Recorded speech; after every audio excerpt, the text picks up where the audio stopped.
నమస్తే, welcome to our channel. ప్రస్తుతం మనతో ప్రముఖ ఆధ్యాత్మికవేత్త, ఆస్ట్రాలజర్ సత్యనారాయణ మూర్తి ముల్లపూడి గారు ఉన్నారు. వారితో మాట్లాడదాం. నమస్తే గురుగారు. నమస్కారం మా పడిగమారి. నండూరి గారు ప్రతి ఒక్కరూ కూడా ఇంట్లో శివలింగం పెట్టుకుని చక్కగా శివుణ్ణి ఆరాధించుకోమని చెప్తారండి. అది కూడా ప్రదోష సమయంలో శివలింగాన్ని అభిషేకం చేస్తే కనుక అసలు ఈశ్వరుడు ఇబ్బంది అంటూ ఏది ఉండదు అని ఆయన చెప్తారు. కానీ చాలా మంది భయపడేది ఏంటంటే ఇంట్లో శివలింగం పెట్టుకోవచ్చా, ఒకటి ఒకవేళ పెడితే డైలీ అభిషేకాలు చేయాలి, అలా వదిలేయకూడదు అంటారు. కాబట్టి డైలీ అభిషేకాలు చేయాలి అంటే రోజు కుదరకపోవచ్చు, కుదరకపోతే దాని వల్ల ఏమన్నా చెడు ఫలితాలు వస్తాయా అనేది చాలా మంది భయపడుతూ ఉంటారు. నిజంగానే ఒకవేళ డైలీ అభిషేకం చేయలేదనుకోండి, అదేమన్నా మనకి చెడు జరుగుతుందా అంటే మీరు ఏం చెప్తారండి? నండూరి వారు మహాసరస్వతి పుత్రుడు కాబట్టి ఆయన పెట్టుకోవచ్చు అంటే పెట్టుకోవచ్చు, అంతే అంతే. అయితే ఇక్కడ ఏమిటంటే ఈ డౌట్ ఇప్పటి నుంచి కాదు, అనాది కాలం నుంచి అవునండి, ఉంది. ఎప్పటి నుంచో ఉంది. అయితే శివలింగం వేరు, మిగతా దేవుళ్ళ విగ్రహాలు వేరు కాదు. శ్రీ మహావిష్ణువు విగ్రహం పెట్టుకుంటారు, అప్పుడు భయం రాదు వీళ్ళకి. ఎందుకు ఈశ్వరుడి ఫోటో కూడా పెట్టుకుంటాం, భయం ఉండదు. కానీ కానీ లింగాకారంలో పెట్టుకోవాలంటేనే భయం. భయపడతారు. అవును. అక్కడ ఎందువలన ఈ భయము అలా వచ్చేసిందంటే, నా చిన్నప్పుడు నాకు ఒక తెలిసిన ఆయన, మా చిన్నాన్నగారి friend SVS Prasad chief secretary గారు చేస్తున్నారు కదా, ఆయన వాళ్ళ ఫ్రెండ్ నీలకంఠం అని ఉండేవాడు. పెద్ద పెద్ద శివలింగాలు పెట్టి పూజ చేసేవాడు. ఆయన స్టార్ బాగోగా ఆయన డౌన్ఫాల్ అయితే, అమ్మో ఈ శివలింగం వల్లే అయిపోయిందని ఇది వేరే వాళ్ళకి ఇచ్చేసేవాడు. అట్లా నేను చాలా మందిని చూశాను. మళ్ళీ వాళ్ళ స్టార్ బాగున్నప్పుడు ఐశ్వర్యం ఈశ్వరాదిచ్చేత్, ఈశ్వరుడు ఎప్పుడు కూడా సంపదనిస్తాడు, నాకు సంపద దేవుడు ఇచ్చేసాడు అనేవాడు, శివుడు ఇచ్చేసాడు అనేవాడు. ఇవన్నీ కూడా జ్ఞానం సరిగ్గా లేకపోవడం వల్ల మిస్అండర్స్టాండింగ్ అండ్ మిస్కన్సెప్షన్. కాన్సెప్ట్ని సరిగ్గా అర్థం చేసుకోవాలి. శివుడు వేరు శివలింగం వేరు కాదు, రెండు ఒకటే. మనం వేరు, మన ఫోటో వేరే ఒకటి అవుతుందా? అలాగే శివాయ విష్ణు రూపాయ అన్నాం, శివుడే విష్ణువు, విష్ణువే శివుడు. విష్ణోస్య హృదయం శివ, శివస్య హృదయం విష్ణు. శివుని హృదయంలో విష్ణు ఉంటాడు, విష్ణు హృదయంలో శివుడు ఉంటాడు. కాబట్టి ఈ విగ్రహము ఆ విగ్రహము అని కాదు, శుభ్రంగా ఏ విగ్రహమైనా ఇంట్లో పెట్టుకోవచ్చు, పూజా మందిరంలో పెట్టుకోవచ్చు. దానికి ఒక సైజు ఆగమశాస్త్రం చెప్తుంది, వేదాలు చెప్తున్నాయి.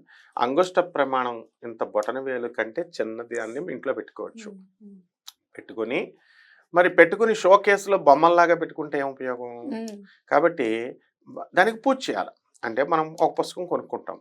ఇప్పుడు నేనేం చేసేవాడిని అంటే, చిన్నప్పుడు మ్యాథమెటిక్స్ 10th నాకే ఫస్ట్ ర్యాంక్ రావాలని ఎంతమంది పబ్లిషర్స్ గైడ్లు రాస్తారు, ఆ గైడ్లు బుక్స్ అన్ని కొనేసేవాడిని. ఒక లారీ బుక్స్ అయిపోయినాయి, మొత్తం 6 సబ్జెక్ట్స్.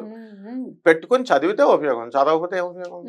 10th అయిపోతుంది, కాలం అయిపోతుంది. అలాగే విగ్రహాలు కూడా చక్కగా మనం విగ్రహాలని ఏ విగ్రహమైనా పూజ చేసుకోవచ్చు. అందులో ఆయన ఏమంటారంటే, ప్రాణలింగము పాదరసంతో రసలింగాలను ఉంటాయి అన్నమాట, శివలింగాలు ఉంటాయి, అవి పెట్టుకోవద్దు అన్నారు. తర్వాత ఏ దేవాలయంలో అయినా నువ్వు చూడు, నర్మదా నది రాయతో చేస్తారనమాట శివలింగాలు. ఇవన్నీ నర్మదా నదిలో ఏమిటంటే బ్లాక్గా ఉంటాయి సాలగ్రామాలు. ఆ సాలగ్రామాలలో మళ్ళీ ప్రాణం ఉంటుంది, ఆ రాయ ఎదుగుతుంది. మెటమార్ఫిక్ రాక్స్ అని చెప్పేసి మనకి రాక్స్ కూడా పెరుగుతాయి. అందుకనే మనము పురాణం చదివినప్పుడు అగస్త్య మహర్షి మనం ఒక పర్వతం పెరిగిపోతుంది అన్నాడు. ఆ పర్వతాన్ని ఏం చేశాడు? తొక్కిపెట్టి ఉంచాడు. హిమాలయ పర్వతాల కంటే కూడా ఈ పర్వతం పెరుగుతుందని చెప్పేసి అగస్త్య మహర్షి ఏం చేస్తాడు? నార్త్ నుంచి ద్రాక్షారామంకి వెళుతున్నాను నేను, మళ్ళీ తిరిగి వస్తాను, అంతటి వరకు కూడా మేరు పర్వతం, అందువలన నువ్వు ఇక్కడే ఉండు, ఎదగకుండా ఉండు అంటే ఇది వరకు అలాగే ఉండిపోతాడు. ఇదివరకు పర్వతాలకు రెక్కలు ఉండేవి, అవి ఎగిరి ఎక్కడికి వస్తే అక్కడ ఎగిరేవి. ఇంద్రుడు రెక్కలను కట్ చేసేసాడు, ఇలా ప్రమాదం అవుతుందని. కాబట్టి మెటమార్ఫిక్ రాక్స్ అని ఉన్నాయి, ఆ పర్వతాలు పెరుగుతాయి. అలాగే ఈ రాక్స్ లో ఈ సాలగ్రామంలో మనకేముంటుందంటే ఎదుగుతాయి ఇవి.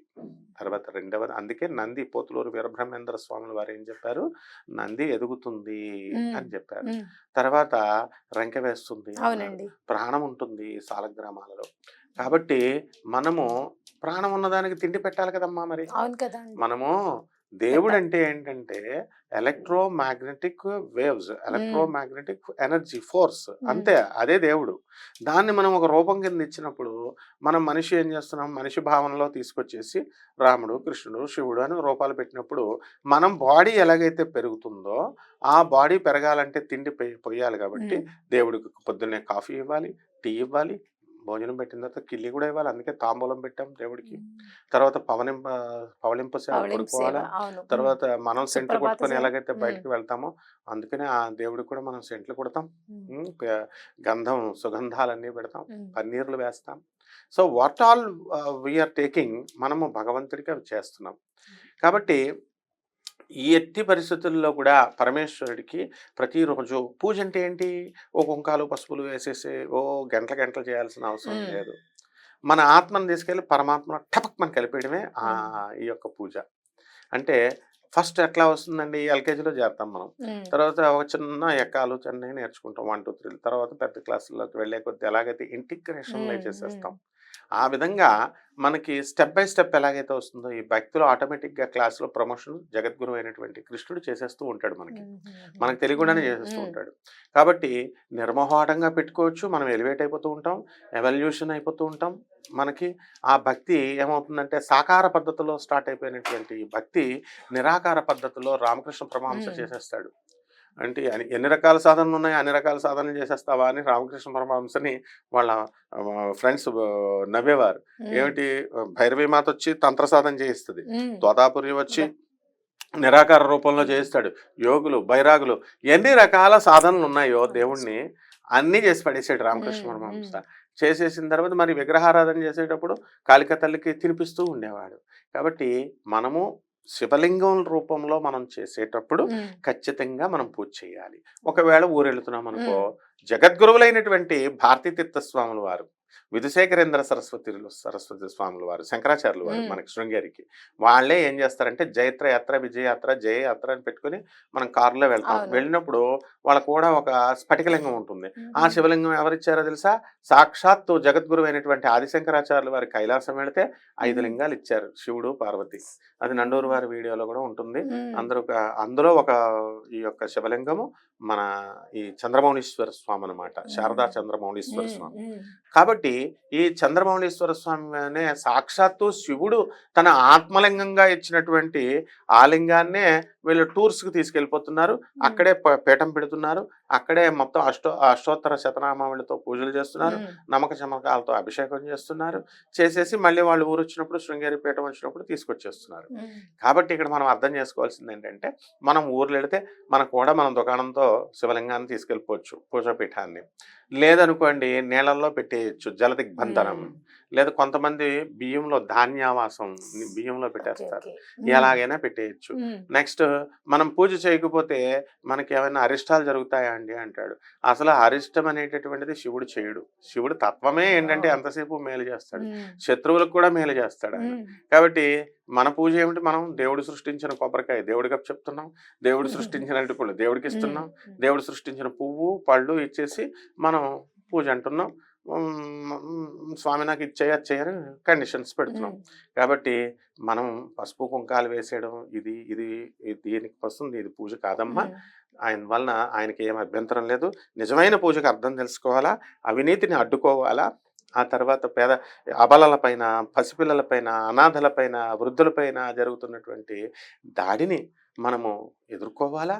తర్వాత మన అత్తమామలు కానీ, తల్లిదండ్రులు కానీ, బయట వాళ్ళని కానీ, ముసలి వాళ్ళని కానీ చూడడం ఇదే పూజ. అంటే జగద్గురు అయినటువంటి స్వామి వివేకానందుల వారు ఇదే చెప్తారు, service to humanity is real service to God అని.